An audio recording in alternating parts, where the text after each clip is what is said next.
Salut à tous, c'est Camille, bienvenue sur la chaîne des Sérivores. Ici, on revient chaque semaine sur toute l'actualité des séries. Alors n'hésite pas à t'abonner à la chaîne, ça me soutient énormément et ça te permet de ne rien louper de tout ce qui sort sur Amazon, Netflix, Disney+, par exemple. Cette semaine, on revient sur la femme qui habitait à côté de la fille à la fenêtre, le titre le plus long du monde qu'on ait jamais vu pour une série. On en parle tout de suite.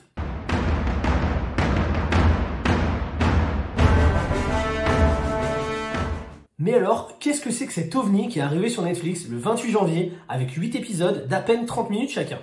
Eh bien, prenez un peu de Desperate Housewives, rajoutez un petit peu de Fenêtre sur cour d'Alfred Hitchcock, ajoutez tout ce qu'il faut d'humour noir et de parodie et vous obtiendrez une série qu'on n'a encore jamais vue.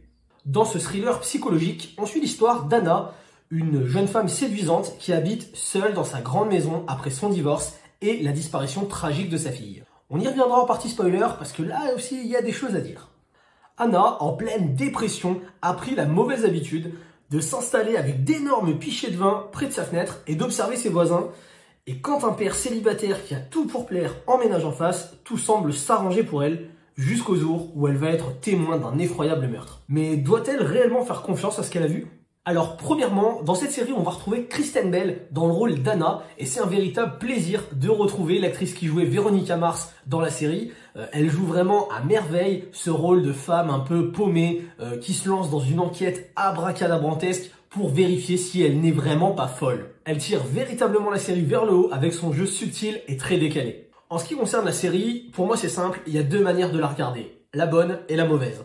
Alors commençons par la mauvaise. Si vous prenez la série comme un thriller psychologique et si vous voulez être porté par une enquête et des intrigues qui vont vous couper le souffle, ou bien si vous prenez cette série un peu comme une enquête d'Agatha Christie ou un film d'Alfred Hitchcock, eh bien vous allez être terriblement déçu. Car vous n'allez voir que les défauts de cette série. Vous allez voir tous les faux indices qui vous sont laissés ici ou là. Vous allez voir toutes les incohérences du scénario, toutes les choses qui ne sont pas possibles. Et du coup, ça va vous gâcher le plaisir. Et oui, car les situations sont parfois tellement what the fuck que vous allez complètement vriller dans les agissements des personnages. Et surtout dans le dernier épisode. Non, la bonne manière de regarder cette série, c'est comme une parodie du genre.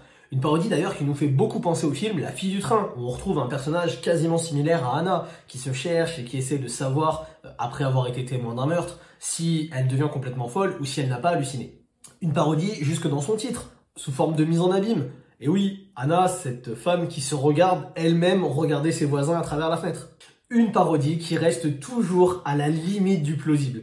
En regardant cette série, je me suis lancé dedans en pensant que c'était un vrai thriller psychologique. Et à chaque fois, on ne sait pas sur quel pied danser. Est-ce qu'on nous propose un vrai thriller ou est-ce que c'est une parodie? Et on est à chaque fois rattrapé par certains événements qui nous remettent dans l'action jusqu'au dernier épisode où là le scénario part totalement en vrille et où on se rend compte que la série ne se prend pas véritablement au sérieux.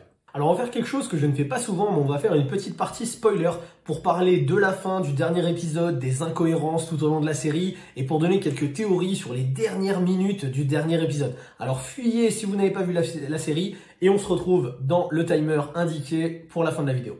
Alors parlons du dernier épisode qui m'a laissé complètement sur le cul tellement c'était du grand n'importe quoi.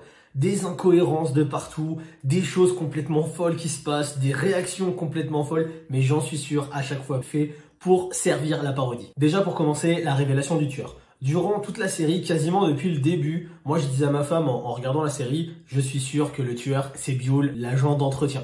Tous les indices montraient que ça pouvait être lui, ça ressemble à des intrigues qui peuvent se passer dans d'autres séries ou dans d'autres films un peu de ce genre. Donc du coup j'étais persuadé que c'était lui. Et à la fin du dernier épisode, on apprend que c'est Emma, la petite fille qui serait complètement tarée et qui aurait tué sa mère, qui aurait tué sa maîtresse. Mais n'importe quoi! Les incohérences sont complètement folles. Le plan de la petite Emma pour aller tuer sa mère, qui va plonger avec un couteau qu'elle a caché pour scier le pont, pour lui dire complètement n'importe quoi, mais parodique à 100%. Les circonstances de la mort de sa maîtresse en haut du phare, même pas vu, même pas expliqué, rien du tout. Elle dit juste qu'elle l'a poussé du haut, on sait même pas comment. Le meurtre de Chasteté, comment est-ce qu'elle aurait pu? On nous explique qu'elle tue Chasteté pendant que son père est dans la salle de bain en train de répéter son numéro de ventriloque. Mais comment elle aurait caché le corps? Comment elle aurait pu l'emmener jusque dans la forêt? Pour une petite fille, c'est impossible. Incohérence totale. La raison pour laquelle elle aurait tué son père, juste parce que son numéro de ventriloque était nul, complètement fou. Le dernier combat contre Anna, complètement fou aussi. D'ailleurs, si vous regardez vraiment bien le combat, vous vous rendez compte que l'actrice est en fait une adulte. Ça se voit pendant le combat, quand elle lui grimpe sur le dos, on voit que c'est une adulte qui est sur elle. Je pense que c'est mal fait, mais que c'est fait exprès également pour accentuer la parodie encore une fois. Toutes ces incohérences sont bien sûr voulues, elles servent à se moquer du genre de polar, des thrillers, et je trouve que c'est très bien fait dans l'ensemble. En ce qui concerne les dernières minutes tout aussi folles, on voit que tout va bien mieux dans la vie d'Anna. Elle part à New York retrouver sa meilleure amie qui travaille là-bas. Et en fait, il se passe encore un truc de fou, alors qu'on pense que c'est la fin. Elle va se retrouver à aller aux toilettes et à voir sa voisine morte dans les toilettes. Évidemment, quand elle appelle l'équipage ne voit rien et il n'y a plus de corps. Et bien je pense que justement, cette fin-là, toute pérave, où elle va retrouver un étui de cigarette qui voudrait nous faire dire que la passagère à côté d'elle existe vraiment, et ben je pense que encore une fois, c'est une parodie. Je pense qu'il n'y aura pas de saison 2 et qu'on veut, là encore, se moquer des séries qui nous laissent une fin ouverte avec un suspense juste pour annoncer et pour essayer de gratter une saison 2 auprès de Netflix. Fin de la partie spoiler, et pour finir, je ne peux que vous conseiller cette série, surtout si vous aimez les polars, les romans policiers, les thrillers, surtout si vous aimez vous en moquer gentiment. Vous ne serez pas déçus, alors jetez-vous sur La femme qui habitait en face de La fille à la fenêtre. Je suis sûr que ça vous plaira. Je vous le rappelle, n'hésitez pas à vous abonner à la chaîne pour ne rien rater de toutes les nouvelles sorties de vidéos.